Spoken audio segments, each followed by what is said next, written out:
Agora sim, boa noite a todos, sejam muito bem-vindos, bem-vindas a mais um componente curricular de Educação Física Adaptada da Faculdade UniBR, da Faculdade de São Vicente, no curso de Educação Física. Para aqueles que estão tendo a primeira oportunidade hoje de me conhecer, eu sou Márcio, alguns me conhecem como Mestre Márcio, sou professor universitário desde 2002. Trabalhei nas universidades Série Sul, em Registro, na Unip, em Santos. Atualmente sou professor da UniBR já há alguns anos. Sou professor da Unimes, da Unisanta. Sou coordenador do projeto Capoeira Escola, Capoeira para Todos, onde a gente insere a prática da capoeira em cerca de 30 instituições, seja elas particulares, ONGs, academias, universidades. Atualmente sou também professor em EAD da escola Progresso Bilíngue, no ensino fundamental, com componente curricular Arte e Cultura Afro-Brasileira. E hoje estou como secretário adjunto de esportes de São Vicente, tentando promover o esporte como uma ferramenta de cidadania aqui na cidade. Tenho pós-graduação em treinamento desportivo individualizado, mestrado em educação e cursos de extensão na área de fisiologia, de treinamento desportivo, de inclusão, entre outras, além de ser mestre de capoeira. Ok? Então, tem diante de vocês uma pessoa que hoje tem uma formação acadêmica, mas também tem toda uma experiência de 25 anos de carreira, que trabalhou desde a educação infantil ao ensino médio, incluindo pessoas com deficiência, crianças e jovens em estado de vulnerabilidade social, terceira idade, jovens reclusos, por meio da Fundação Casa, ex-dependentes químicos e população de rua. Então, acredito que a gente trabalhou, e atletas de alto rendimento, porque já fui preparador físico de algumas equipes. Muito bom. Hoje a gente tem por objetivo falar um pouquinho da educação física adaptada em geral, da inclusão das pessoas com deficiência. Na aula passada, alguns já se apresentaram. Faço votos que a gente se conheça pessoalmente logo, logo, em alguma aula presencial que no nosso cronograma vai ser inserido.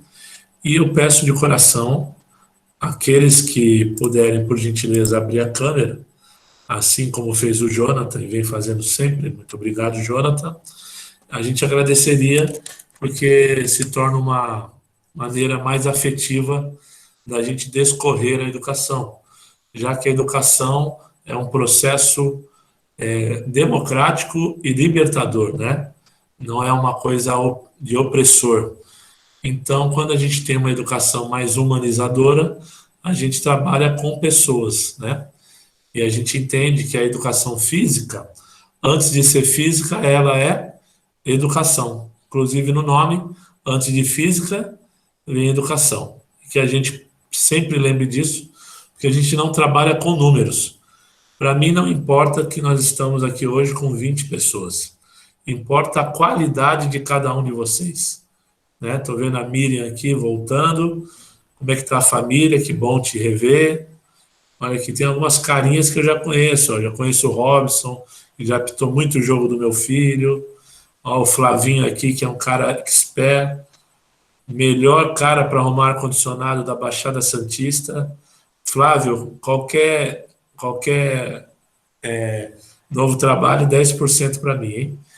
E estou vendo a turma aqui, que legal, a Andréia, muito simpática, muito obrigado, viu? Olha o Aran aqui. Aran, acertei a pronúncia? Prefere Aran ou prefere Gustavo? E como é que eu posso te chamar? Pode ser Aran, o pessoal já está acostumado já. Fechou, Aran, muito prazer, cara. Olha o Kaique aqui também já. Valeu. Grande Kaique, obrigado, muito bem-vindo. E aqueles que puderem ao longo da aula e se soltando, sem querer, né, perder a intimidade de vocês, né? Estão em casa. De repente tem muita gente aí de camisa e cueca, camisa e calcinha, não pode aparecer, perigoso. E a gente deixa vocês à vontade. Mas já estou vendo algumas carinhas, já me alegra, Porque quando a gente vai falando, a gente tem a questão da expressão, né?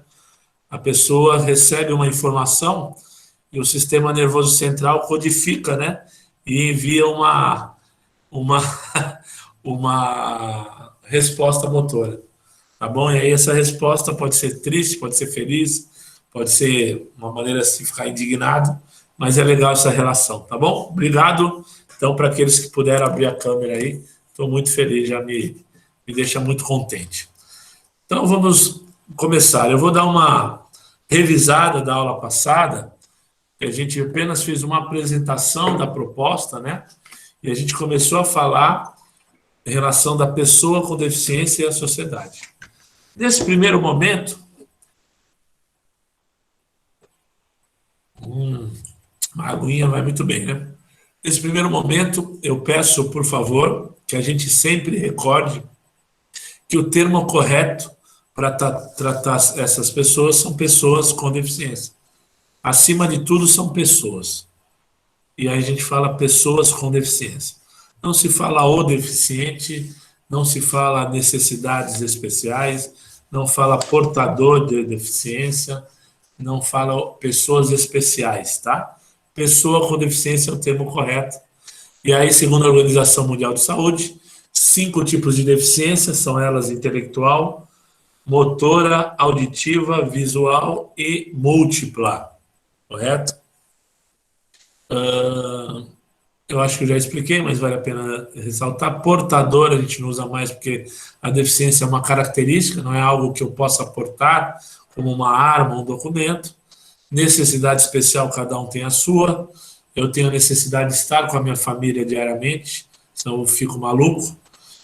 Tem gente que tem a necessidade de ir à praia regularmente, de pedalar, de treinar, de ter um campeonato mundial, porque ainda não tem. Então, cada um tem uma necessidade especial aí, correto? Então, não falem mais assim, tá bom? Por favor, termo correto de vocês como professores, pessoas com deficiência. Muito bem, tendo em vista já essa primeira fórmula, me permite aqui agora, nesse momento, compartilhar a tela, tá? Para a gente se conhecer melhor. Assim que a tela for compartilhada, eu peço que meus amigos se posicionem aí para dizer que está certo, que estão visualizando bem, porque às vezes acontece algumas dificuldades aqui, fica difícil. Deixa eu ver. Espera só um pouquinho. Só um minuto. Boa noite a todos, grande Luiz. Agora vai, espera aí só um pouquinho, turma. Não. Uma janela. Professor. Pois não? Pois não? Boa noite, tudo bem? Você pode repetir para mim intelectual, motora, visual, múltipla e qual é a última? Auditiva, faltou aí você falar. Visual, auditiva. Muito obrigado. Tá bom? Motora, intelectual e múltipla. Ué. Por que não tá indo? Tendo dificuldade aqui. Deixa eu ver. Deixa eu fechar. Só um minutinho, pessoal. Tem que fechar, acho que uma apresentação aqui. Salvar, beleza. Vamos de novo.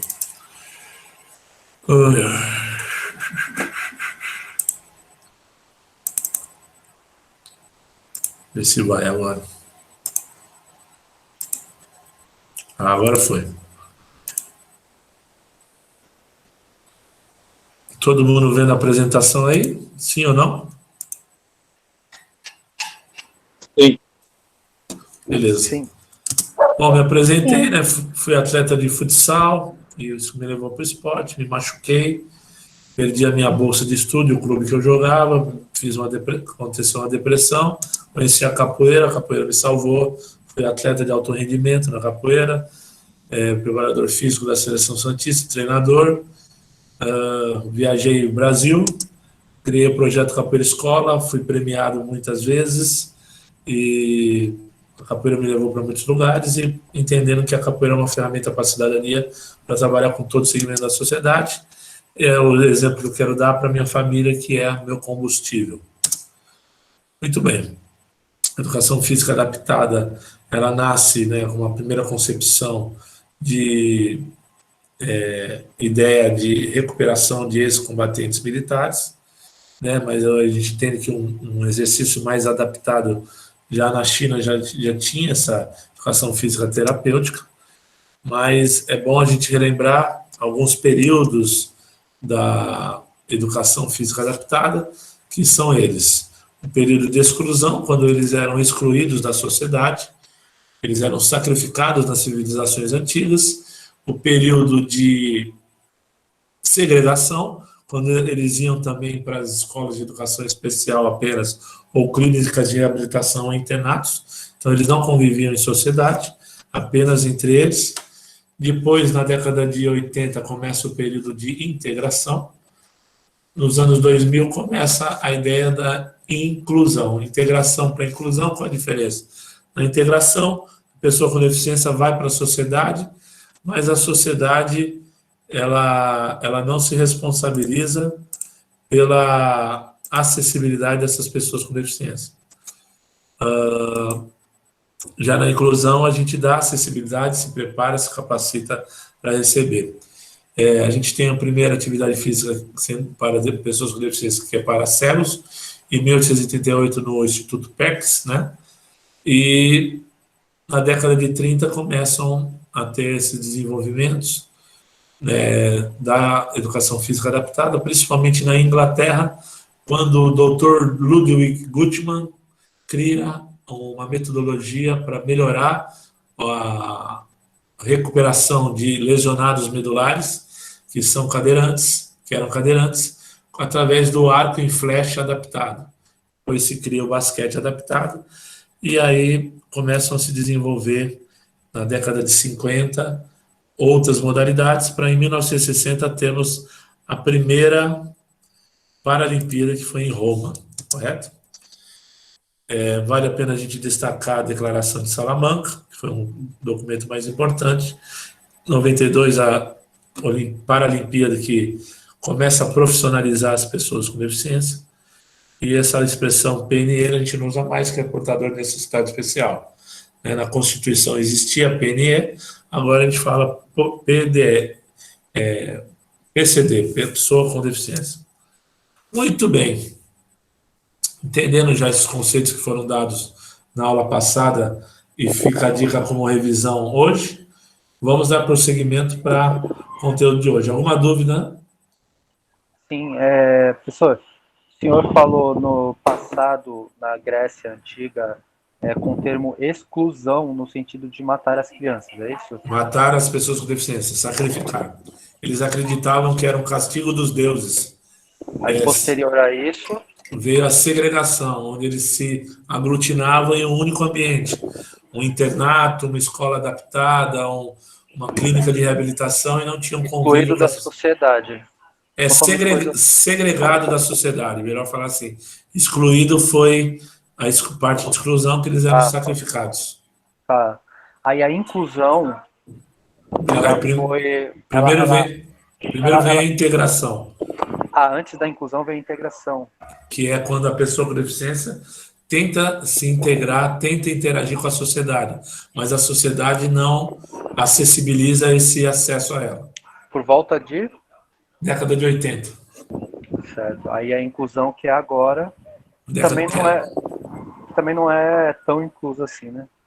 Não, a gente ainda vive muitos períodos de muitas particularidades da integração ainda, tendo em vista a falta de acessibilidade em vias públicas e outras circunstâncias. Tá bom, obrigado, professor. Imagina, estamos à disposição. Bom, se a gente tira a letra D da palavra deficiência, vira a palavra eficiência, não é isso? E para a gente virar eficiência, a gente precisa olhar para a nossa pessoa com deficiência com um olhar mais clínico, no que diz respeito ao equilíbrio entre a razão e a emoção, correto? Quando a gente tem esse equilíbrio entre a razão e a emoção, a gente consegue cada vez mais organizar toda essa questão. Por exemplo, o Brasil é um país muito assistencialista. Ele quer assistir sem construir o desenvolvimento humano. Por exemplo, transporte público, uma questão que todos vocês conhecem bem. Por que que o transporte público a pessoa com deficiência não paga? Quem me responde? Como é que é, professor? Não entendi. Por que que no transporte público a pessoa com deficiência não paga? Professor, eu acredito que seja uma forma que eles encontraram para dizer que estão incluindo eles na sociedade, mas na verdade eles estão, aí fugiu a palavra, Certo. agregando, sei lá. Sim. Quem mais quer falar? Muito bem. Questão social, professor, tipo, as pessoas com deficiência, a gente tem aí observado que são as menos oportunistas no mercado de trabalho, né? E às vezes por isso também elas não têm uma situação financeira, uma estabilidade de emprego, algo relacionado a isso. Essa acessibilidade de... Legal. Então, é mais ou menos isso que vocês colocaram. Mas o correto seria pagar, porque eles têm o direito de ser relacionado como todo mundo. A pessoa com deficiência tem direito, como outro qualquer. O que a pessoa precisa entender é que o transporte público tem que ser acessível. Você tem que ter um elevador em cada ônibus, você tem que ter sistema Braille para pessoa com deficiência visual, você tem que ter um motorista, na época tinha um cobrador também, né? O motorista com uma linguagem também de Libras, para poder explicar algumas faixas ou comunicação visual para a pessoa com deficiência auditiva poder ler. Então, a gente tem que tomar esse cuidado. Agora, já outra questão da mobilidade urbana é a questão das vagas para pessoa com deficiência, que aí sim é uma coisa correta. Você tem que facilitar o acesso, né? Porque a partir do momento que um de nós para o carro um pouquinho, liga o pisca-alerta e fala, é só um pouquinho, mas para a pessoa com deficiência não é um pouquinho, porque são poucas vagas. E se alguém usa indevidamente, tem que ser cobrado, né? Então, assim, gente, é uma questão bem polêmica, mas que a gente precisa compreender que eles são capazes. E o que eu preciso compreender mais é que eu tenho que conhecer essa pessoa com deficiência como um todo. E não ficar apenas enxergando a deficiência dela, a dificuldade que ela tem, o comprometimento. Tentar enxergar algum talento, alguma virtude que ela possa avançar, correto? Eu criei um método que eu gostaria de compartilhar com vocês, que ajuda não só a gente trabalhar com pessoas com deficiência, mas como um todo. Muito mais pessoas com deficiência, né? Porque é quando a gente cria essa questão de possibilitar mais acesso ao conhecimento. Pois não? Mas também tem que ver se eles querem isso, né? Desculpa a colocação. Desculpa até um pouco da ignorância. Tem que ver se eles querem aceitar isso. Porque com certeza. Com certeza. Com certeza querem, porque eu faço parte desse movimento há mais de 20 anos. E eles têm esse direito, entendeu? E, assim, a questão que o colega colocou sobre o trabalho, perfeito. São poucas oportunidades, porém, hoje são obrigatórias. Cada empresa tem que ter uma porcentagem de pessoa com deficiência no seu quadro. É uma lei, hoje está em vigor a LBI, Lei Brasileira da Inclusão. Muito bem, e isso que você colocou ressalta a lei máxima e uma grande frase que foi colocada na Organização das Nações Unidas durante essa Convenção de Direitos Humanos, que as pessoas com deficiência colocaram assim: nada sobre nós sem nós. Não decida nada sobre a gente sem consultar a gente. E é bem isso que você falou. Então, muito bem. Parabéns pela sua colocação. Deixa eu falar uma coisa aqui. Por favor.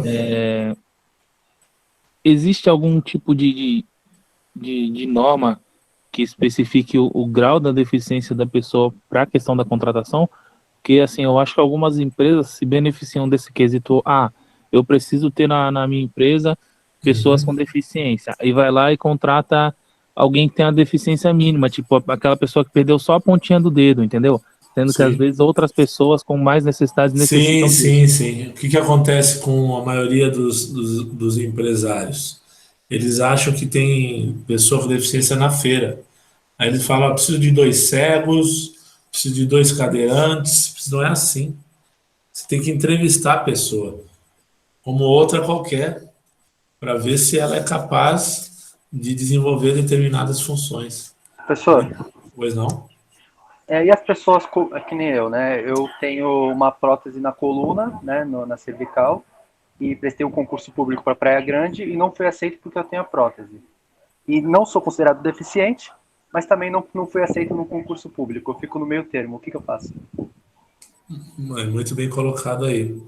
Olha, é bom a gente ler bem a questão da legislação trabalhista para entender qual laudo que você tem, que você vai se encontrar, qual categoria. Eu acho que depois a gente pode conversar em off. Eu tenho muitos contatos nessa especificidade, e aí eu posso te dar algumas dicas, alguma sugestão. Não esqueça de pegar meu contato no final da aula, para amanhã ou na semana que vem a gente conversar, tá bom? Tá bom, professor, obrigado. Vou estar à disposição. Então, pessoal, como eu falava antes, eu criei uma metodologia inclusiva. Eu gostaria que vocês compreendessem passo a passo aí. Nós entendemos que o ser humano tem 3 maneiras de aprendizagem. São elas: a visual, a auditiva e a sinestésica. Ou a pessoa aprende vendo, ou a pessoa aprende ouvindo, ou a pessoa aprende fazendo. Era muito claro, isso ficou muito claro para mim quando eu era aluno universitário, assim como vocês, né? Aluno a gente sempre é, né? A vida a gente vai aprendendo, e é um copo vazio, sedento por conhecimento. Então, eu na faculdade eu era um cara muito visual. Se eu prestasse atenção na aula, eu batia o olho na aula, nas explicações, nos slides, na época era retroprojetor. Nas transparências eu conseguia entender bem. Se a pessoa passava um vídeo ou demonstrava alguma prática, algum movimento, algum fundamento, algum exercício, eu aprendia fácil. Um grande amigo meu da faculdade, um parceirão, que era o João, o apelido dele era Bruce Lindo, que era japonês, era feio para dedéu, eu chamava ele de Bruce Lindo. O Bruce, ele era auditivo. Então ele tinha que pegar aquele gravadorzinho, botar na mesa do professor e depois ficar ouvindo em casa. E aí ele ia muito bem nas provas. E a maioria das pessoas eram sinestésicas, eles precisavam de movimentos. Então eles se inscreviam a aula inteira. O professor está falando, o cara estava escrevendo para poder fixar aquele entendimento. Então, tendo em vista essa questão do visual, auditivo e sinestésico, eu criei esses 5 pontos aí que eu quero passar para vocês. Vamos lá. A primeira é a criação de vínculo. A criação de vínculo, eu vou até melhorar isso aqui. Criação de vínculo, nada mais, nada menos, que é você desenvolver uma anamnese. Você conversar com o aluno, você conhecê-lo, as especificidades, criar uma amizade com ele, ver coisas que ele tem como hobby. Quando você for criança, qual é a linguagem infantil que você usa para ele? Quando é criança e quando é pessoa com deficiência motora, que vive na cadeira de rodas, eu me abaixo. Eu não falo lá do alto em pé, a criancinha lá embaixo, educação infantil, ou cadeirante, eu me igualo a ele. Então, eu começo a criar esse vínculo, cumprimentar, né, abraçar, de repente, conversar sobre coisas. Quando é criança, eu falo sobre desenho. Quando é adulto, quando é idoso, quando eu falo sobre a novela. Eu preciso me ambientar no aspecto social para humanizar esse processo, correto? Na segunda, eu explico oralmente para conscientizar o que a gente vai fazer. Então, eu conscientizo, explico oralmente, de uma forma estimulante, motivacional. Na terceiro momento, eu vou demonstrar, vou fazer uma plasticidade boa de demonstração prática, vou ensinar um chute. Então, vou lá, faço o chute, chamo a atenção, faço um chute bonito, com a direita, com a esquerda, divido esse chute em fases, em educativos, para facilitar o ensinamento, isso tudo demonstrando na prática. Na quarta, eu faço uma participação conjunta, eu vou fazer com o meu aluno. Eu não vou ficar cansado e vou mandar ele fazer e sentar na cadeira. Eu vou fazer junto com o meu aluno. Eu já vi absurdos de gente dar o fundamento e ir para o WhatsApp. Não façam isso. Por favor, não deem aula com celular. Aula, é trabalho, esqueçam o celular. Por favor, eu estou pedindo encarecidamente. Há um grande problema das pessoas usarem celular na quadra, na academia. Não usem. Se forem usar apenas para tirar foto, para gravar, e guardem. Por favor, eu estou pedindo encarecidamente. Não desqualifiquem a nossa profissão. Eu vi gente com o celular na mão, empurrando o outro no abdominal, ou empurrando de qualquer jeito num aparelho de musculação. Não façam isso. Não desqualifiquem a área. Parem com esse vício do celular. Eu peço encarecidamente. Eu falo isso para os meus professores da Secretaria de Esportes. Por favor, não façam isso. Então, tome muito cuidado nessa questão. E depois eu tenho, né, desse estímulo sinestésico, quando eu toco no meu aluno, quando eu estimulo, quando eu dou moral, eu vou dar autonomia para ele fazer sozinho. Mas ele está fazendo sozinho, eu estou acompanhando de perto, eu estou gritando com ele, eu estou motivando, eu estou corrigindo se for necessário, mas eu estou dando para ele a independência para ele criar em cima daquele movimento ou daquela situação. Por exemplo, no basquete, está aí o Dan para falar para mim, no próprio futsal, no handebol, a gente trabalha muita tomada de decisão, como nas artes marciais, vem um contragolpe, e aí, você vai esquivar, você vai bloquear, depois vai ter um contra-ataque, a mesma coisa no futsal, você recebeu um passe, qual é a tua leitura? Você vai para cima do adversário, você vai retomar o passe, você vai tocar e sair, então você tem que tomar tomada de decisão. Então é esse quinto movimento. Ficou claro esses 5 passos? Sim. Beleza. Então, em cima disso, de compreender que a pessoa ela é complexa, né? Ela é heterogênea, cada um tem um estímulo diferente, por isso que eu tenho que usar sempre todos os estímulos para garantir que essa pessoa consiga o conhecimento, o conceito que eu estou tentando aplicar. Eu trabalho em cima das inteligências múltiplas psicomotoras de Harvard Gardner. Harvard Gardner foi um grande neurologista inglês que criou essa teoria com a ideia de proporcionar para os profissionais de educação, para os educadores em geral, ter uma leitura mais ampla dos nossos educandos, que não são só apenas inteligentes, pessoas que tiram boas notas. Por exemplo, aqui na nossa turma, quem é o inteligentão? Quem é o grande CDF? Ninguém vai apontar ninguém? Ninguém vai... Ó, o Dan. Ninguém vai...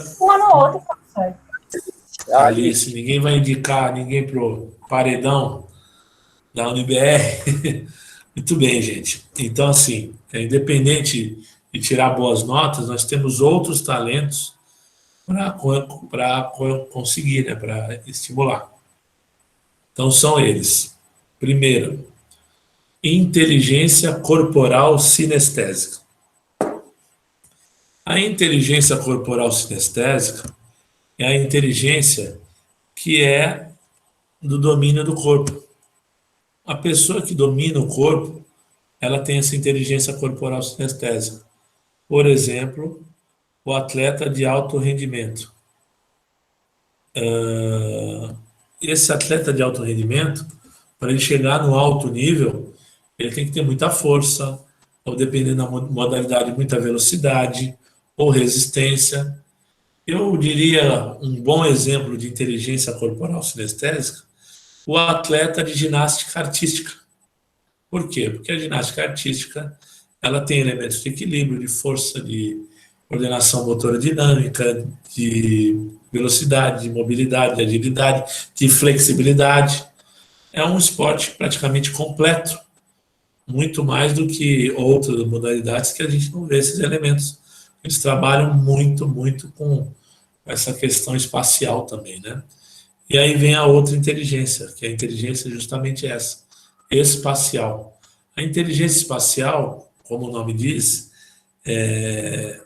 ela trabalha o espaço temporal, não a questão do espaço sideral, né? Não é daquela galera inteligentaça da NASA que decifra códigos binários e não, que vai para Marte, para Júpiter, para Saturno, não. Inteligência espacial é a inteligência que é a inteligência da noção de espaço e tempo.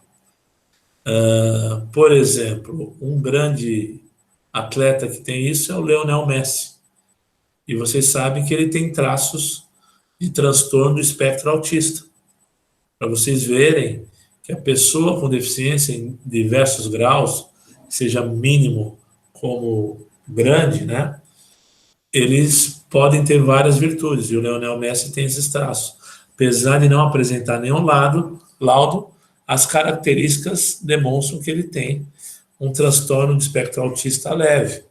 Você percebe como ele é pacato, como ele às vezes fica, né, no seu próprio mundo, e a leitura que ele tem do jogo é muito fantástica, né? Ele pega a bola e ele vê uma linha de adversários, ele já antevê o que pode acontecer se ele conduzir a bola com o pé direito ou com a esquerda, se a bola escapar, qual a saída que ele vai ter.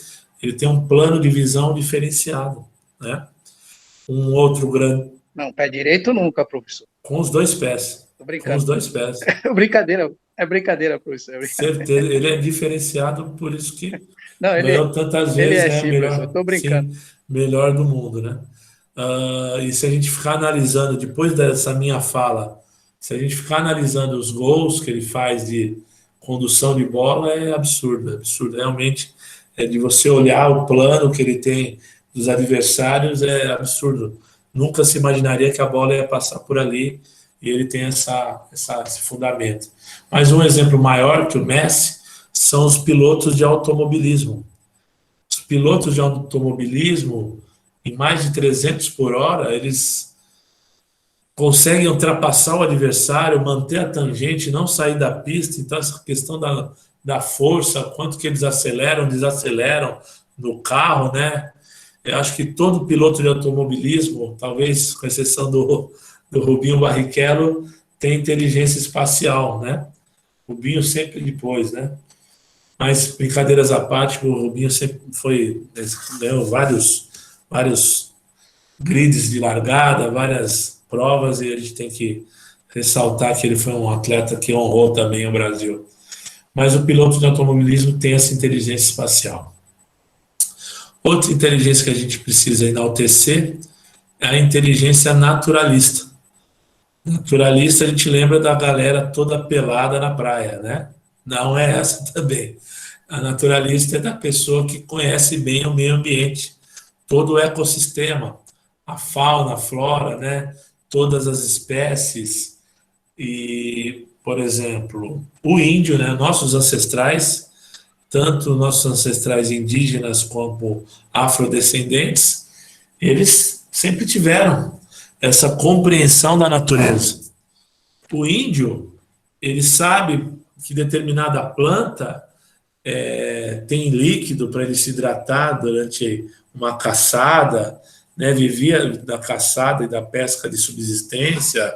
Ele sabe que, através do seu pajé, seu líder espiritual, que determinadas ervas têm alguns efeitos e são remédios, assim como o negro, né, o africano, ele cria dentro da sua identidade ancestral um respeito à natureza por viver na selva com os animais, preservar o meio ambiente e saber lidar com a fauna, com a flora.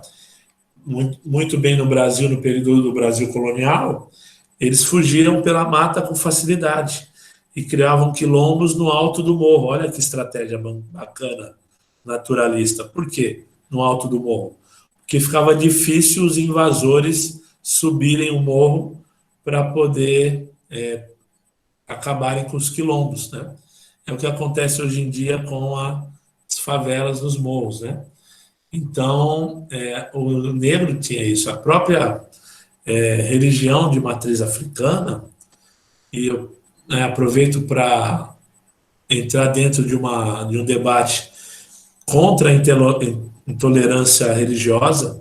Qualquer religião tem que ser respeitada, e a gente vê que há pouca intolerância religiosa com a religião de matriz africana. Se você conhecer a fundo a história da religião de matriz africana, é muito bonita, porque tem a mitologia africana. A mitologia africana é tão bela quanto a mitologia grega, com os seus deuses, né, Poseidon, entre outros. Na mitologia africana também é muito bonita. Cada deus, cada entidade, ela representa também um elemento da natureza. Então, às vezes a água do rio, a água de mar, o solo, o ar, a gente tem muitas questões que é bonita da gente conhecer em vez da gente pré-julgar, né? Então, vale a pena a gente entender esse processo. Então, nossos ancestrais têm muita facilidade na inteligência naturalista. Outra inteligência é a inteligência contextual. A inteligência contextual é a pessoa que tem muito boa memorização para dados, para datas, para armazenamento de alguns acontecimentos. Essas pessoas, além do comum, né? Eu lembro muito bem do Milton Neves, né? Lá, aquele caixa d'água da Rede Bandeirantes. Ele sabe a escalação de vários times, de várias épocas. Eu estive com o Milton Neves no ENAF, Encontro Nacional da Atividade Física, em Poços de Caldas. Era muito legal. E ele dando a palestra aqui na nossa frente, e ele falando, o Bandeirante de Birigui, do interior de São Paulo. E falava o nome dos jogadores. Bituca, Bolinha e Pedrinho. Não sei quem, não sei quem, não sei quem. E aí, daqui a pouco, ele falava, o América Mineiro, em 1958. Fulano, ele sabia tudo. E um cara talvez melhor que ele é o Jô Soares, né? Porque aí já é mais eclético, outros assuntos. O Jô Soares até deixava o entrevistado meio sem graça, porque às vezes o Jô Soares, de tão gênio que ele era, às vezes ele sabia mais do assunto da pessoa, do entrevistado, do que ele próprio. Então, era absurdo. Hoje o Pedro Bial, né, um pouquinho, né, na linha do Jô Soares. E eu vejo também a questão vocês lembram daquele Charles Wikipédia? Do Pânico na TV? Aquele negão? Lembra ou não? Mito, uma Lembro. Exato. Então, o Charles Wikipédia tinha muita inteligência contextual, porque ele lembrava todas as novelas. Depois não. O Henrique. Então, ele também tem uma doença, né? Também. Uma deficiência. Não é doença. Isso, uma deficiência. Tomem cuidado com essa terminologia. Não tratem eles como doentes. Pessoas deficiente. com deficiência. Pessoa com deficiência. Ele também tinha transtorno do espectro autista. Você via que ele não tinha maldade. É Aspen, né? Né, um dos espectros do autismo é a síndrome de Asperger. A gente vai falar nisso mais para frente. Então, eles têm essa tendência, né, de algumas inteligências. E uma delas é a contextual. Outra inteligência que a gente tem é a musical. Quando a pessoa cria arranjos, toca muito bem os instrumentos, sabe de ouvido tocar algumas músicas. Mas, pessoal, notas musicais mesmo, arranjos, não dá para alguns estilos musicais a gente incorporar como grandes inteligências. Nada contra o estilo que cada um goste, o gosto não se discute, mas não dá para a gente encarar, por exemplo, o funk ou outras batidas que às vezes é a mesma coisa, com algum tipo de inteligência relacionada. Sim, músicas que têm uma certa composição na questão em harmonia, né, entre o ritmo e a melodia, isso sim é inteligência musical. Como que a gente consegue enxergar a genialidade de Mozart, de Sebastian Bach, ou de repente até mestres da MPB, da música popular brasileira, por exemplo, cara, Djavan, meu. Djavan é sensacional, não só pela música melódica que ele tem, mas, gente, ele faz os arranjos musicais de todos os instrumentos da banda inteira, tanto os metais, a percussão, o vocal. O cara é fantástico mesmo, assim como Jorge Benjor, quem não conhece deveria conhecer.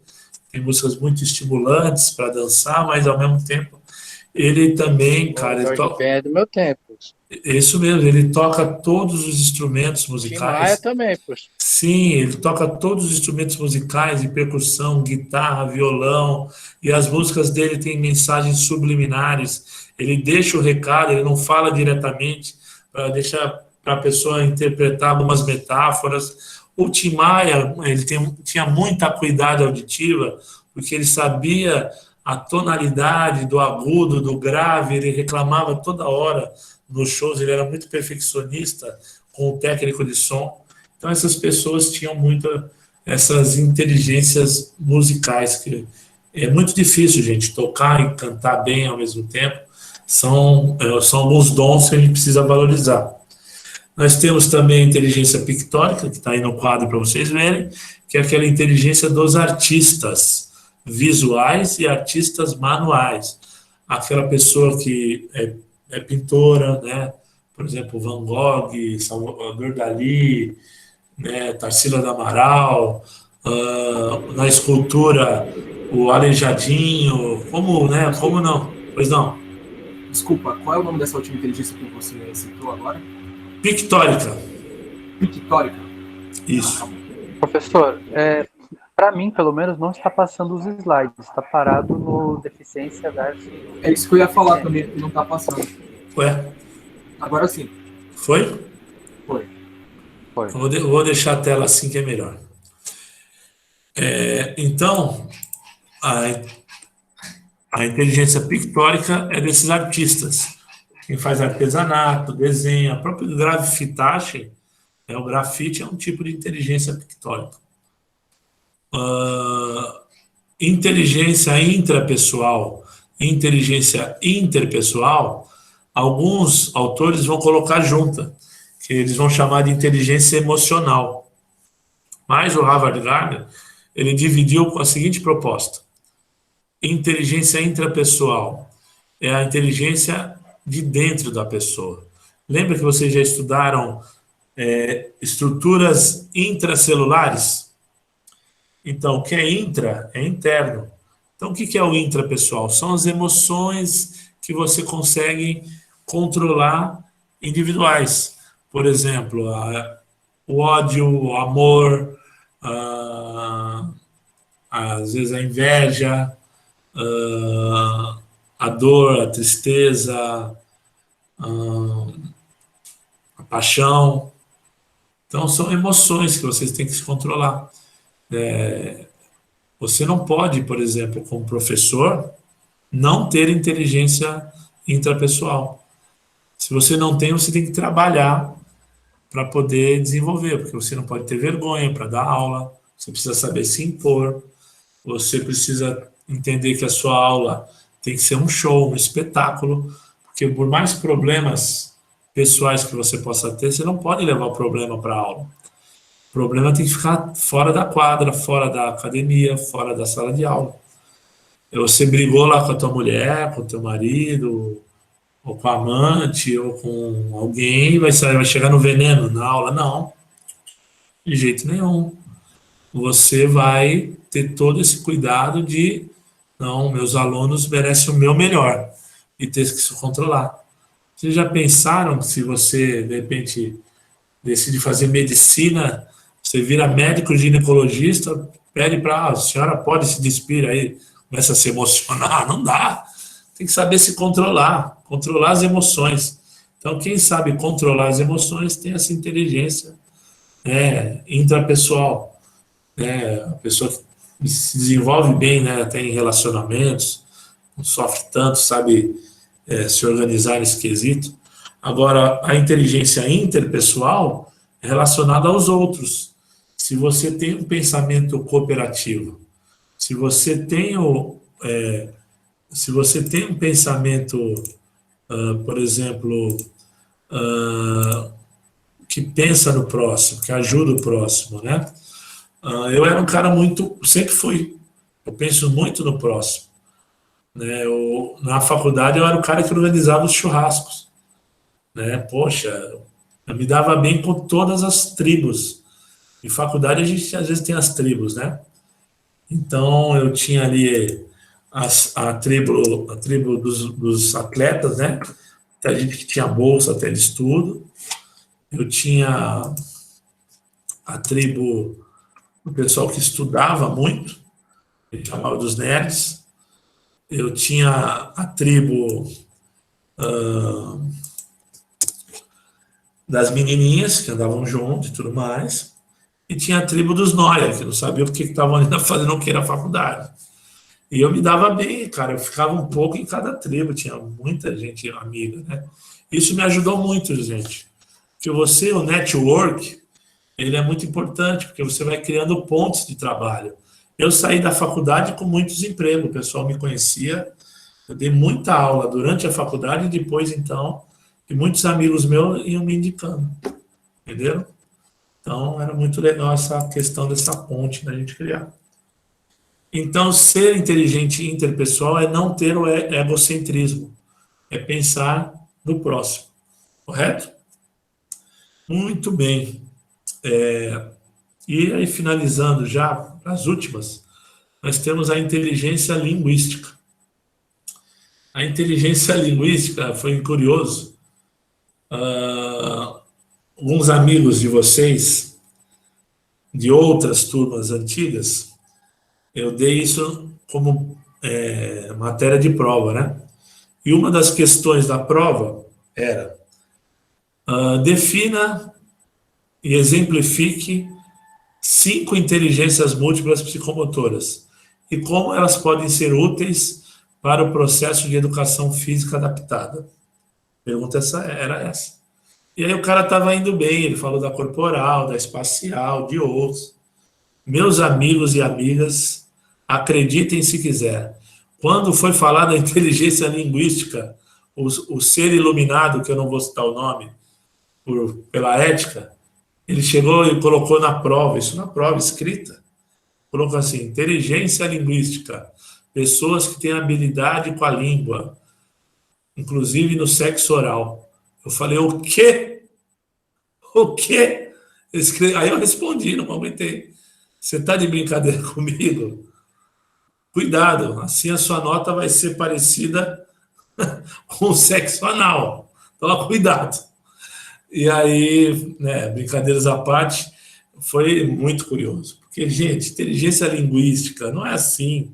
Linguística vem da oralidade, das pessoas que têm essa facilidade de, sabe, conversar, explicar, vender, o vendedor, o marqueteiro, já viu aqueles caras atenção, facas guinso, ela corta a carne, corta o poste, e olha, você ainda recebe 1000 facas ninja, e a sogra vai de brinde, o cara consegue vender a própria sogra, né? Um cara que tem uma oratória boa, né, professor? Exatamente, uma oratória boa, o pastor tem muito isso, né? Irmãos, e vai e tal, e o negócio pega, e assim, linguística não é isso que o ser iluminado veterano colocou. Poxa vida, pior que essa, a gente teve aí foi na época que eu era aluno, né? E aí teve um amigo meu que, poxa vida, ele era muito engraçado, sabe? Mas ele, tadinho, ele sofria um pouco de bullying, mas ele levava na esportiva, né? Essa questão do bullying hoje ficou muito mais acentuada, e com razão, a gente precisa saber respeitar, né? E esse menino, o apelido dele era cara de moeda. Era uma cara mais redonda, achatada, né? Parecia um doce de abóbora, tadinho. E ele andava com seus shortinhos mini, com cano alto, tênis cano alto, né? E ele, né, a sua mochila, um bonezinho bem fechado. Sabe quando a aba do boné fica bem fechada, assim, não dá nem para ver o rosto? Ele tinha um óculos bem fundo de garrafa. Ele era branco azedo, mas ele queria usar um tererê para se diferenciar, né? Então você vai imaginando o ser aí, e você imagina que sempre que está ruim, né, piora, não é isso? Né? Você está lá, furou o pneu, aí começa a chover, do nada, sempre dá para piorar. E para piorar, o meu querido amigo cara de moeda usava uma pochete. Isso que vocês estão vendo, acredite se quiser. Década de 90, a pessoa ainda usava pochete. E ele não usava pochete na cintura, ele usava aqui, ó. Parecia um frequencímetro. Quanto que tá o batimento cardíaco aí, cara de moeda? Perguntar para ele. Era uma figura, né? Uma figura. E aí, era, aula de dança, todo mundo para a direita e o cara para a esquerda. Pra vocês entenderem o ser, né? E aí, prova de anatomia, primeiro ano. Professor bravo, gente, Geraldo, batia na mesa. Quem é Giancarlo? Você tá de brincadeira comigo? Olha a prova aqui, correção de prova. Prova do primeiro bimestre foi ossos, né? A matéria foi osso, articulação. Aí teve uma questão que era assim: qual é a função do esqueleto? Aí ele respondeu: derrotar He-Man e conquistar a Eternia. Ai, meu Deus. Para quem não sabe, He-Man foi um grande super-herói, né, da época da Xuxa, e o vilão dele era o esqueleto. O esqueleto deveria derrotar o He-Man e conquistar a Eternia, que era o planeta do He-Man. E aí, né, a função do esqueleto, a gente sabe que não é essa, né? E ele colocou, e a gente não sabia dizer se ele estava zoando ou se ele entendia isso mesmo, né? Mas era uma figura. Então, tem essas pérolas ao longo da nossa carreira aí. Por favor, não cometam essas gafes e essas pérolas na prova, senão eu vou contar a história de vocês para os próximos, correto? Então, inteligência linguística, quem domina a oralidade, idiomas, que é muito bom de ter outros idiomas, conhece a diferença de tons e sons. Então, essa pessoa que tem essa acuidade oral e auditiva, tá bom? Inteligência lógico-matemática. A inteligência lógico-matemática é voltada para a área de exatas. A área de exatas é a inteligência lógico-matemática. Uma pessoa que é boa de cálculo, de números. Gente, eu sou péssimo. Eu odeio matemática, né? Mas depois eu vou contar o porquê que eu odeio matemática no final da aula. Não deixam eu esquecer para contar mais essa historinha da matemática.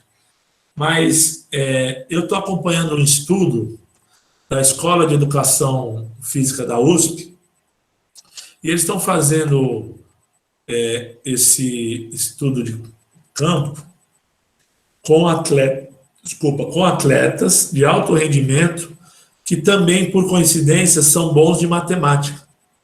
E eles estão comparando esses atletas com outros atletas também de alto rendimento que não são bons de matemática. E a valência física que está em questão é tempo de reação. velocidade de reação. Segundo Isaac Newton, em uma das suas leis, toda ação tem uma reação. Correto? E qualquer modalidade esportiva desenvolve o tempo de reação.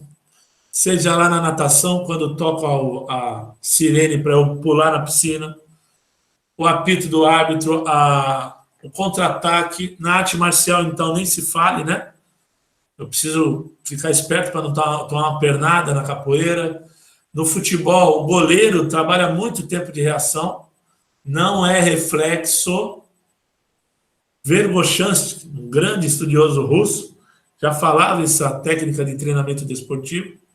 Não é reflexo. Arco-reflexo é outro desenvolvimento. Quando eu tenho, né, vou lá no ortopedista e faço um movimento, quando ele bate o martelo no meu joelho lá, e do nada o meu pé vai, ou às vezes eu tenho, por emoção, eu tenho algum movimento involuntário, isso é arco-reflexo. E a velocidade de reação é quando eu preciso reagir a alguma ação inicial. Então, o sistema nervoso, ele emite, pela via eferente, algum estímulo para eu reagir. Então, eles estão colocando uma teoria que quanto mais capacidade de pensamento lógico, mais velocidade no tempo de reação. Quer ver? Para a gente entender melhor, nós somos profissionais de educação física, né? Eu vou interromper o compartilhamento aqui, e aí precisar a gente volta. Eu gostaria de pedir agora a participação de vocês numa dinâmica que eu vou executar para vocês entenderem o que eu estou querendo dizer agora. Eu preciso de um voluntário para iniciar essa primeira atividade aí. Quem se habilita? Flavinho, meu irmão, querido. Peço que vocês prestem muita atenção, deixem os seus áudios desligados, só o Flávio deixa o áudio ligado, eu e ele. Vai ser o seguinte, Flávio, iremos realizar em dupla uma contagem numérica crescente de 1 a 3, intercalando os participantes, eu e você. Então, contagem numérica crescente de 1 a 3. Vamos começar. 1. 3. Não. Depois do 1 vem o? 2. Tá bom? Então vamos de novo. 1. 2. 3. 4. Não. É de 1 a 3. Aí recomeça. 1. 2. 3. 1. 2. 3. 1. 2. 3. 1. 2. 3. 1.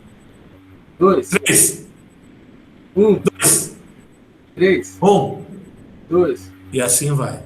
Palmas para Flávio, que foi muito bem. Vou pedir agora para Flávio descansar e eu chamar outro voluntário ou voluntária, por gentileza.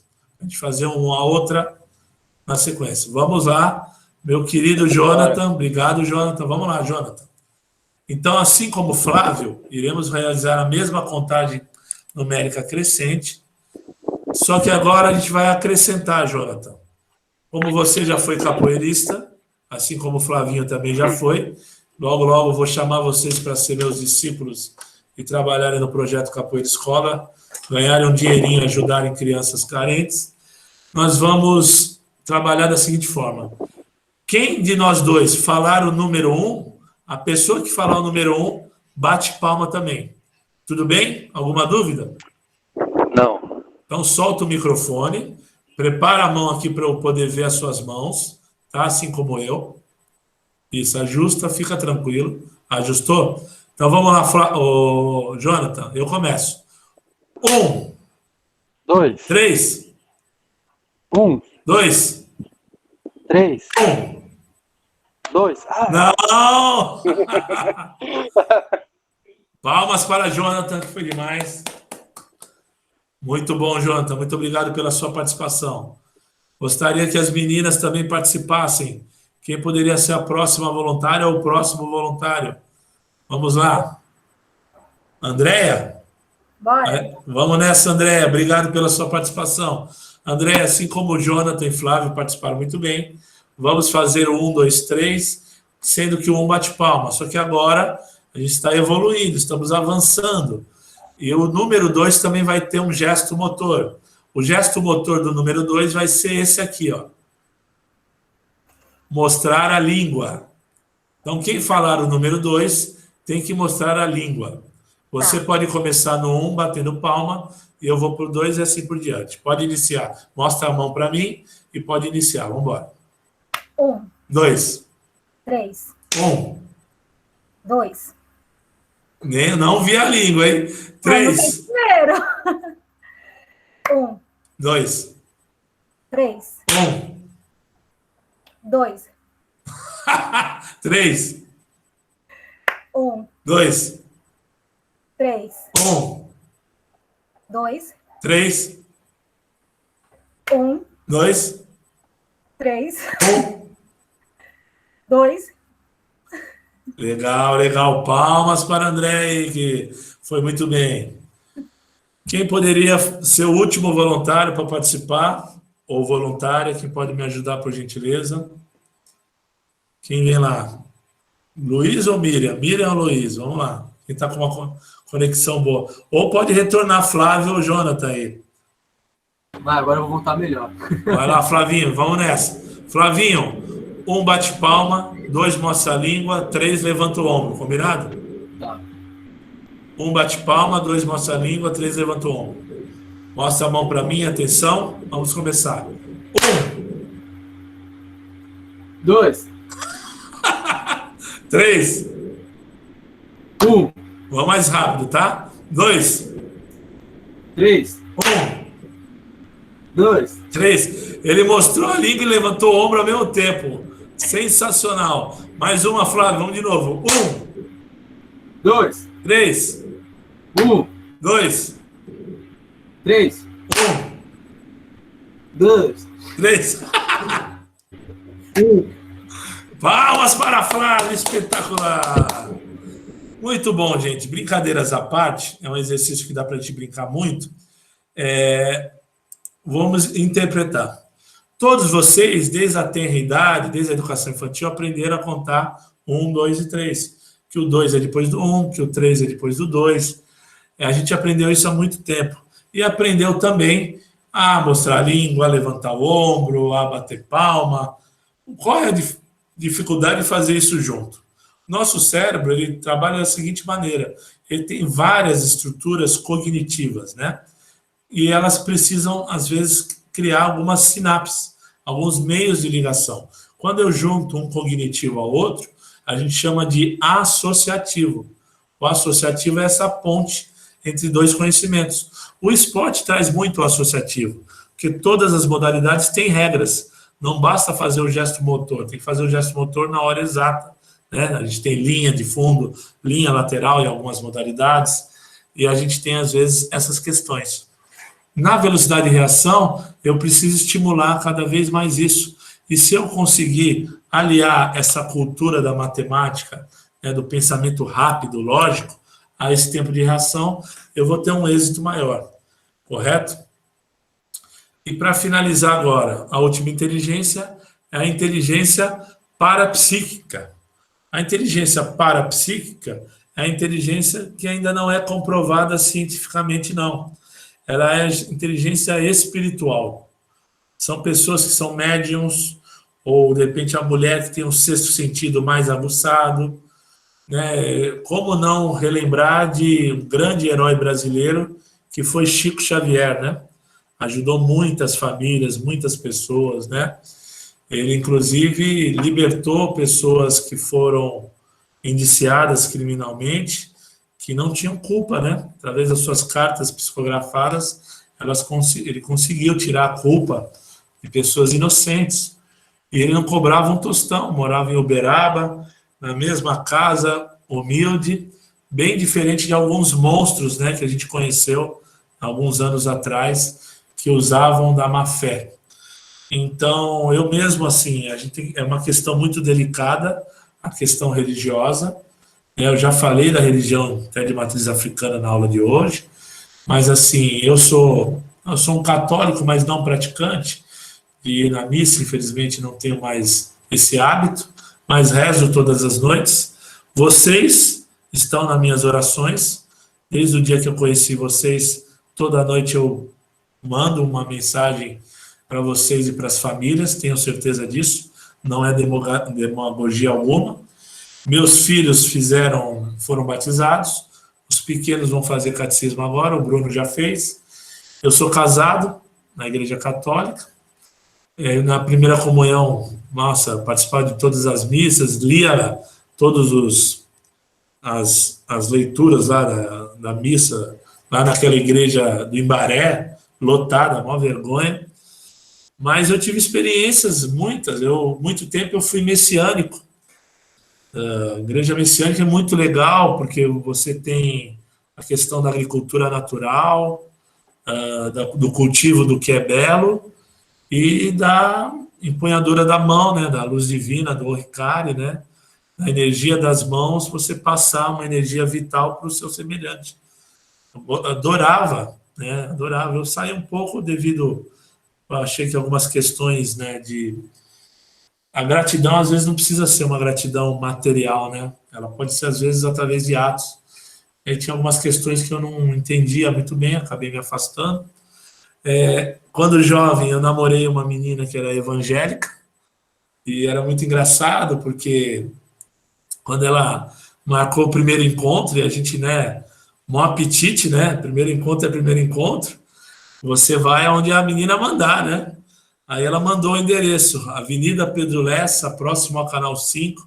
Aí quando eu cheguei, Assembleia de Deus. Quando eu fui perguntar dela, o pastor estava na porta, era o pai dela, falou, você que é o Márcio? Vamos entrando, meu filho. Aí tive que sentar no primeiro banco. Tive que ver muito culto, né, para poder ir chegando no meu objetivo. E aí fui conquistando, né? E foi muito engraçado. Pô, teve uma vez... né?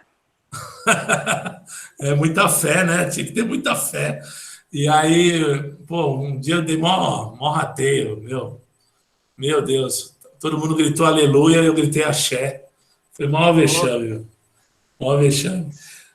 Mas, assim, vira e mexe, gente, como eu sou percussionista, né, por causa da capoeira, vira e mexe eu ajudava. O Ogan lá, toco muito bem o atabaque. A feijoada do Preto Velho é a melhor feijoada que tem, muito saborosa. Então, de vez em quando também conhecia os terreiros. E, eu acho que a gente tem que entender que a religião, a fé de cada um tem que ser respeitada. E na sala de aula, na academia, a gente tem que entender que é um Estado laico, né? Laico, porque a gente não pode ter nenhuma questão religiosa. Uma vez, quando eu dava aula ali no Verde, que Quero Verde, a diretora me chamou a atenção, e com razão. Por quê? Eu terminava todo mês, eu mandava um recado para os meus alunos. Eu parabenizava pelo mês e avisava os próximos eventos do mês seguinte. E no final de cada mensagem, eu colocava assim, fiquem com Deus. Eu tenho esse hábito de falar, né? Vocês vão me ouvir de vez em quando falar, fiquem com Deus. E aí ela me chamou a atenção, Por que ela me chamou a atenção? Eu não entendi. Por que eu não entendi? Porque ela falou, eu falei, é pro bem, estou querendo dizer o bem para ele, para as pessoas. Ela falou, entenda o seguinte, aqui é uma escola particular. A pessoa que se inscreve, faz matrícula, tem direito a entender o ensino dessa maneira. E a gente não pode ter nenhuma frente religiosa. E, por exemplo, eu tenho 8 famílias aqui que são ateus. O ateu não acredita em Deus. E você está afirmando que Deus existe nesse bilhete. Então, na hora você fica um pouco putinho, né? Porque é ruim receber crítica, né? Mas a gente tem que ter a humildade de analisar e respirar fundo, né? Nem sempre a gente está certo. Então, tem que ter essa humildade. E aí eu entendi perfeitamente e agora eu termino diferente, atenciosamente, ou agradeço a atenção dispensada, né? Finalizar com outra forma as cartas, as mensagens e assim por diante. Correto? Então, eu acho que levar a parte espiritual para a educação física é levar o bem, porque todos os ensinamentos que estão na Bíblia, no Evangelho, nos ensinamentos do Alicerce do Paraíso de Mokichi Okada, do budismo, do Seishonoye, do Umbanda, do Candomblé, todos vão falar do bem para o próximo. Todos vão falar para você amar sua família, ajuda. Então, acho que tem isso. Acho que quando a gente proporciona o bem, eu acho que a gente está resgatando valores humanos que as filosofias... Que adianta, às vezes, a pessoa ser mó beata de igreja, pô, vive na saia na batina do padre, mas chega na rua, não faz um vento para a sociedade. Né? Vê uma pessoa carente pedindo um pão e vira as costas, né? Ou não promove alguma ação social, né? Nós que somos do esporte, a gente tem muitas maneiras, né, de fazer campanhas, fazer um trabalho social, e isso é muito importante, correto? Então, a inteligência parapsíquica é algo que ainda não dá para descrever muito bem. É quando a gente, por exemplo, sente um arrepio quando vibra com alguma conquista do esporte, né? Quando tem um medalhista, alguma coisa. Eu, quando escuto um berimbau, já me arrepia quando é uma música bem legal. Uma pessoa, quando vai para um campo de futebol e é fanático e vê aquela torcida gritando um gol aos 45 minutos do segundo tempo, ela tem aquela... Né? Parece que vai para outra dimensão, né? Então, eu acho que a gente tem que entender todo esse processo. Mas a pessoa que tem um dom para mediunidade também é inteligente, né? Tem esse domínio aí. Então, recapitulando, corporal, espacial, naturalista, musical, pictórica, contextual, linguística, lógico-matemática, pictórica, se eu não me engano, parapsíquica. Beleza? São total 11 aí. E tá nos slides, depois eu vou disponibilizar para vocês, tá bom? E o que eu quero dizer com isso? Muitas pessoas com deficiência vão ter essas inteligências. Eu já dei o exemplo do Messi e do Wikipédia, né? Mas muitos outros têm. Pessoas que eu vou trazer na nossa aula, vocês vão ver a deficiência da pessoa, mas vocês vão ver também o talento, a virtude que ela vai transmitir para a gente. Então vão ser aulas bem emocionantes, né? E essas inteligências múltiplas, cabe a nós, educadores, tentar propagar, tentar estimular nas nossas aulas, de várias maneiras. A aula é de educação física, mas a gente pode fazer uma atividade voltada para a educação artística. De repente você não tem cones na tua aula, e você vai pintar um monte de garrafa PET, e vai encher de areia, de terra ou de água, para ela ficar pesada, e vai servir para cone para funcional, para deslocamento, para condução de bola. E essas crianças vão pintar. Você está trabalhando educação artística e meio ambiente, porque você está trabalhando reciclagem. E, de repente, tem criança que pinta a garrafa PET e fica uma coisa magnífica. É um talento que ela tem. E ela vai ser valorizada por isso. Uma vez, dando aula, o menino não fazia minha aula, mas eu sabia que ele era desenhista. Então, um dia eu fui explicar esquema tático de futsal, e antigamente a gente tinha esquema 2-2, 2-1-1 ou 3-1, e aí eu tinha que desenhar. E aí, sabe que o menino, eu combinei com o menino, peguei aquele flip chart, que é aquela folha de papel e canetão, e aí eu pedia para ele desenhar cada esquema, enquanto eu falava. Eu tinha o time titular da classe. Aí sabe o que ele fazia? Ele fazia a caricatura dos meninos. Quem era o pivô. Então ele fazia tipo aqueles mini craques, aquelas miniaturinhas, ele desenhava. Mó talento. Aí a galera dava risada, adorava. Ele se sentiu útil. Ele sofria bullying e não gostava de jogar bola. E aí aos poucos a galera foi trazendo ele. E aí ele começou a praticar. Outra vez foi no ensino médio, dando aula para os adolescentes. Adolescente é difícil, né? Porque eles têm uma personalidade forte e, ao mesmo tempo, são depressivos, alguns. Eu descobri que tinha um cara que tocava guitarra, roqueiro pesado. Vai, vai, Oxe, um gato tentando entrar aqui. Se a minha cachorra ver, a minha morder. Então, eu moro no térreo, moro numa vilinha. Caramba, o Flavinho veio aqui um dia ganhar um presente. Já leu o livro, Flávio? Se liga, depois eu vou fazer uma aula contigo aí, uma tomada. Eu não vou mentir, eu li metade dele, absorvi bastante coisas boas, mas eu vou terminar de ler. Muito bem. Então vamos lá. Até me perdi. Estava falando da questão de a gente interagir nas outras áreas. Tem a historinha da matemática, né? Por exemplo, olha como é importante dentro de uma aula de educação física eu falar de números, de estatística. Por quê? Eu, na sexta série, era sério, né? Série. Hoje agora é sexto ano, vai até o nono ano. Antigamente era até a oitava série.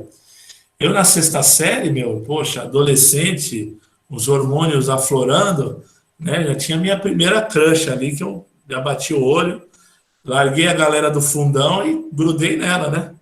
Aí todo dia levava uma bala, um drops do Cora, nem existe mais, olha como eu tô velho, né?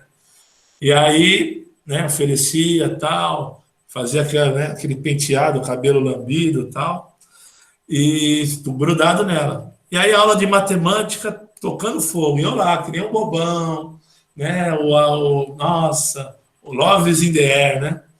Aí daqui a pouco começa a mulher explicar lá, a professora, aí do nada, no meio dos números, aparece uma letra, o X. Eu falei, meu Deus, o que esse invasor está fazendo aqui? Sai para lá, vai para a língua portuguesa. Eu não tinha entendido a explicação de equação. O X apareceu no meio dos números. Eu falei, meu Deus, e agora? Ai, eu falei, ferrou. E eu tinha bolsa de estudo e a minha mãe era brava. O chicote, não o chicote, mas o chinelo rolava. E era firme. Eu falei, caramba, e agora? Aí a professora, tudo bem, turma? Alguma dúvida? E a classe cheia, né? Aí tu assim, cara, ninguém vai perguntar, né? Para eu pegar uma carona na dúvida do outro. Ninguém vai perguntar. Aí eu olhava para a menina assim, falando, caramba, se eu levantar a mão, a menina vai achar que eu sou mó burrão, né? Meu Deus, não vou ter chance. Aí eu falei, mas o chinelo da minha mãe dói mais. Aí eu ficava na dúvida cruel. Ai, meu Deus, a menina ou o chinelo? A menina ou o chinelo? A menina ou o chinelo? Chinelo. Aí eu levantei a mão. Juro como se fosse hoje. A professora fez assim. Eu fiz assim, professora, por favor, eu não entendi. Aí ela fez assim. Ai, então, ela deu, cara, quando ela deu essa bufada dela, eu falei, meu Deus, que vexame, olha. Aí ela explicou de novo, tal, mas ela acabou me salvando. Ela falou, vamos fazer o seguinte, essa tarefa aqui vocês fazem em dupla. Opa! Aí já montei minha dupla, né? Já falei, opa, é isso. Aí, beleza, passou alguns dias, tal. Outro dia, mesma coisa, eu estava quase chegando lá no meu objetivo. A mesa já estava grudada. E aí a mulher lá me mete o tal do Y. Meu Deus do céu, eu falei, o que é isso, cara? O que esse Y está fazendo aqui agora? Outro parceiro? É primo desse X? O que aconteceu? Bom, não entendi nada. E aí, mais uma vez, a professora já sentou rápido agora, e aí perguntou, alguma dúvida? Todo mundo pronto aí para fazer a tarefa? Aí eu olhava, ninguém. E nessas horas, sempre tá mozona a classe, né? Tem nego pendurado no ventilador, gente atacando o aviãozinho, resenha aqui, resenha lá. Cara, parece que na hora fica um silêncio. The Walking Dead, algum zumbi vai aparecer. E aí tu, caramba, e agora? Chinelo, menina, chinelo, menina, chinelo, menina, chinelo. Não posso perder a bolsa. Aí eu falei, professora, não entendi mais uma vez. Aí ela levantou da mesa, ela fez assim, nossa, hein? Você é muito lento. Você parece um caramujo. Aí o fundão todo, caramujo, viu? Aí eu olhei para a menina e falei assim, olha, filha, depois dessa eu acho que eu sou gay. Sou gay, esquece, não tem onde... Não dava, porque eu falei, acabou a minha perspectiva, né? Acabou a minha perspectiva de conquistá-la. Me olha de outro jeito agora, não tem mais jeito. Então, galera, o que aconteceu? A professora de matemática não teve tolerância, não teve paciência e não foi estimulante para que eu pudesse adquirir o gosto por matemática. Assim, a gente teve vários exemplos ao longo da nossa vida, de pessoas que tinham muitos conteúdos e não sabiam transmitir, não tinham uma didática para a gente se apaixonar para determinadas licenciaturas. Então, sejam apaixonantes, sejam cativantes, para que essas crianças amem a educação física, mas a educação física também seja interdisciplinar. Então, através das inteligências múltiplas, eu consigo enxergar pessoas de diferentes formas, outros tipos de talento. Beleza? E assim eu consigo incluir e valorizar o que a pessoa tem de melhor, e não o que ela tem de deficiência, e não o que ela tem de comprometimento. Ficou bem claro que a ideia é enxergar o melhor das pessoas e que a deficiência é apenas um detalhe, uma característica, que eu vou ter que conviver com essa característica e adaptar, acessibilizar? É assim. E ao longo do semestre vocês vão conhecer cada caso fantástico, cada história de vida, mas cada adaptação e benefício que o esporte proporcionou para essas pessoas. Vem muitas aulas chocantes aí, galera. Tanto nos aspectos técnicos, como também nos aspectos emocionais. Bom, vi que alguns amigos chegaram agora no final, que pena, mas essa aula vai ficar disponível para vocês, que eu vou salvar. Ainda não consegui enviar a aula passada, vou fazer tudo isso hoje, vou encaminhar para a minha página no YouTube, e da minha página do YouTube eu faço o link para o portal, lá para o nosso Moodle, e aí vocês vão ter. E depois eu mando também, eu tenho um contato da Alice e do Flavinho, e eu mando para eles também. Beleza? Alguém quer fazer alguma pergunta? Alguém quer se colocar? Alguém quer falar sobre a aula de hoje, o que achou? A hora é essa. Professor, Pois não, Luiz. queria tirar uma dúvida. Por favor. A respeito da primeira aula, sobre a inclusão dos deficientes. Inclusão não, integração, né? O primeiro passo aí foi a integração. Qual que foi o embate que aconteceu aí? Aconteceu algum fator importante para estar acontecendo essa integração das pessoas deficientes? Teve algum movimento por parte de alguém? Vamos lá, Luiz. O pontapé inicial, tal, para... Beleza, sem problemas. Vamos de novo para você entender toda essa evolução. Primeiro, as pessoas com deficiência surgem e a sociedade não entende porque elas têm esses comprometimentos. E aí elas entendem que é um castigo dos deuses. Então começam a sacrificar nas civilizações antigas. Eles acham que aquilo não é normal, é algum recado que os deuses estão dando para os ancestrais daquela família ou para pessoas que cometeram algum pecado capital. Então, primeiro período, exclusão. Segundo período, década de 50, depois da guerra, o período que chama de segregação. Eles não podem conviver entre nós. Eles têm direito à vida, mas não podem conviver entre nós. Eles vão viver em internatos, em hospícios, em escola de educação especial, ou dentro de casa, sem contato com a sociedade. Esse é o período de segregação. Depois da década de 80, começam a surgir os movimentos da Organização das Nações Unidas, que coloca o Ano Internacional da Pessoa com Deficiência, 1981. Então, começam a criar algumas associações, algumas organizações para falar de políticas públicas para a pessoa com deficiência. E essa pessoa com deficiência começa a ir para a sociedade, de qualquer jeito, ela quer participar, ela quer interagir, mas a sociedade não se prepara para isso. Então, nesse período, a gente chama de integração. Quando a pessoa com deficiência começa a participar da sociedade, mas a sociedade não acessibiliza, não facilita essa participação da pessoa com deficiência. Ainda estamos vivendo um pouco da integração. Se você perceber que tem lugares que não tem rampa, lugares que não tem braille, lugares que as pessoas não falam libras. Então, tem muita coisa para melhorar.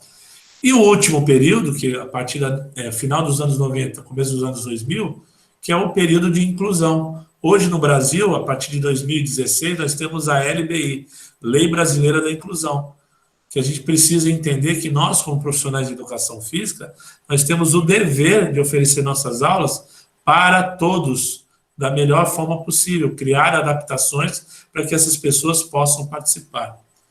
Então, a inclusão é quando eu possibilito acesso a toda pessoa com deficiência. A sociedade vai se adaptar para receber qualquer tipo de comprometimento e que esse comprometimento seja apenas um detalhe para a gente poder viver em sociedade. Ficou claro? Não, sim, professor, esse contexto todo das fases eu entendi. Assim como o senhor Então, o movimento que eu digo teve na década de 80, e aí teve na década dos anos 90, com a Espanha, quando sediou os Jogos Olímpicos em Barcelona, ela se preparou, inclusive para os Jogos Paralímpicos. Ela tinha rampa no pódio, os comerciantes, e ela recebeu um selo da ONU de cidade educadora. E 2 anos depois, em Salamanca, também na Espanha, teve a reunião da Organização das Nações Unidas, e lá eles tiveram um movimento que gerou um documento, que é a Declaração de Salamanca. Esse documento foi levado para todas as nações, que era para promover a inclusão. Então, foram esses movimentos que tiveram com a pessoa com deficiência. Beleza? Está aqui no chat a ordem, tá? Exclusão, segregação, integração, inclusão. Estou colocando o nome de 2 autores, caso vocês queiram pesquisar. Maria Tereza Mantoan. Tem livro dela, publicado pelo Ministério da Educação, que dá para baixar. Muito bom. E o Romeu Sasaki. Vale a pena ler. Quem for fazer TCC sobre inclusão, sobre esporte adaptado, vale a pena inserir essas pessoas nas referências bibliográficas. O que mais que gostaria de falar? A voz é de vocês. Tudo certo? Curtiram a aula, beleza? Então, quem puder agora, para a gente finalizar, para a gente tirar uma fotinho, é bem legal. Seria muito legal. Quem puder, por gentileza, a gente agradece. Muito bem, estou vendo Dona Alice aí. Miriam, tá grande, hein, o bebê? Que legal. Parabéns, viu? Acompanhei toda a gravidez da Miriam. Andréia, legal. Grande Jonathan, Flavinho.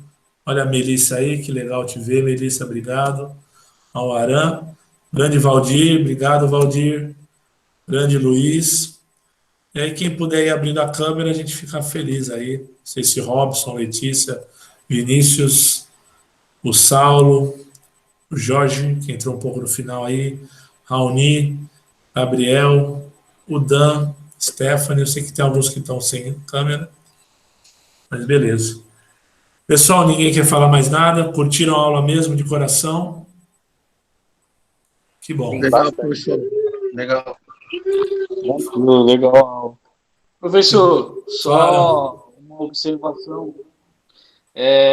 Às vezes a pessoa que tem alguma deficiência, para suprir essa deficiência, eles acabam aprimorando outros sentidos, né? Por exemplo, um deficiente visual, ele aprimora muito a audição e o tato. Isso.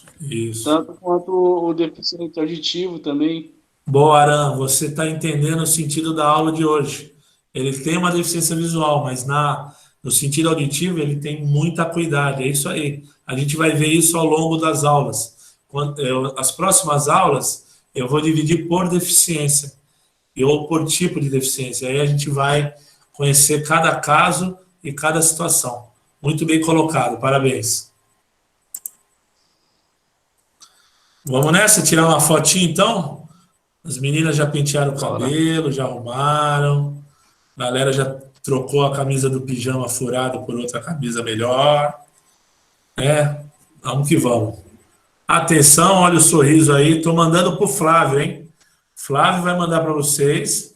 E vocês vão divulgar aí que a quarta está sendo uma quarta. A quinta está sendo uma quinta especial, hein? E aí, assim, a gente consegue também divulgar o nosso curso, né?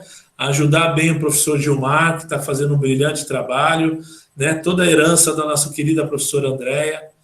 E meus amigos e amigas, vocês têm um amigo aqui, contem comigo, vão me visitar lá na Secretaria de Esportes, Rua José Bonifácio, 404, 7º andar. Agendem antes para a gente tomar uma água lá, geladinha. Vai ser um prazer recebê-los, ouvir algumas ideias para a gente melhorar o esporte aqui na cidade de São Vicente. E tenho Se o senhor der um tchau da janela, se o senhor der um tchau da janela, o senhor me vê aqui em frente. Sério? Sério. Ai, que legal. A minha janela sai ali na Padre Anchieta. Ah, então não. A minha é na José Bonifácio mesmo. Ah, tá. É em frente ao prédio da prefeitura. Poxa, qualquer dia nós vamos almoçar junto, Jonathan. A gente combina aí. Tá convidado. A comida da minha mãe aqui é ótima. Pronto. A casa é aqui. bem humilde, mas a comida é boa. Pô, tá vendo, gente? Já ganhei um almoço. Já economizei R$20. Gente, obrigado de coração. Está sendo um privilégio conhecer pessoas tão legais, tão humildes, tão bacana, que vêm participando da aula. E essa participação que vocês estão tendo, intervindo, não atrapalha de forma alguma. Está sendo, pelo contrário, bem legal e eu curto mesmo essas participações. Beleza, galera? Muito obrigado. Beijo no coração. Boa semana. Até semana que vem, se Deus quiser. Tchau, tchau. Professor, dá para tirar uma dúvida com o senhor aí? Opa, pois não, ainda em tempo. Não, mas não é nada relacionado à matéria, não. É sobre a Secretaria de Esporte mesmo. Aí você pega meu contato que em inbox a gente conversa, tá bom? Tá bom, beleza. Fechou, professor. Um abraço. Valeu. Tchau, tchau, gente.